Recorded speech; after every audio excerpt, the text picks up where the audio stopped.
Hey everyone. So I took one of my intermittent fasts a little bit longer than my body could handle, and I ended up worshipping the sink.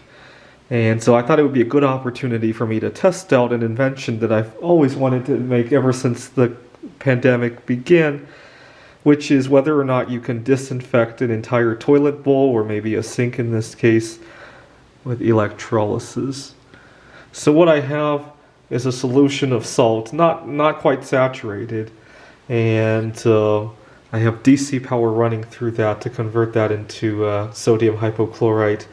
I tried to do this to the back of the toilet, but there were moving parts, and the tricky part is to make sure the metal parts from the positive terminal don't touch the solution, because they get totally destroyed by the electrolysis. Negative terminal is okay, but not the positive.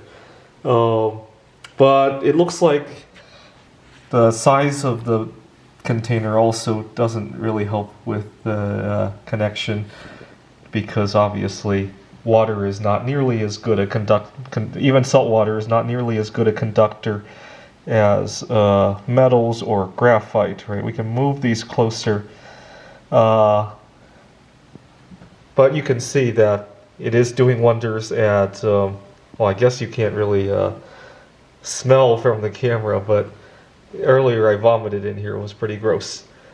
So on the news I read that people were concerned that when they hit the toilet, that the plumes from the toilet would spray in all directions.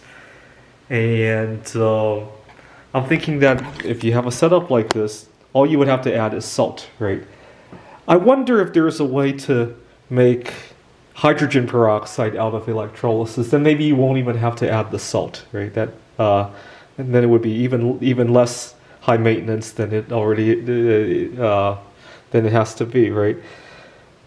Anyway, yeah. So I tried it on my toilet bowl. The problem is that there's so many moving parts in there that I couldn't get it to hold in place. But I think it should work. Thanks for watching.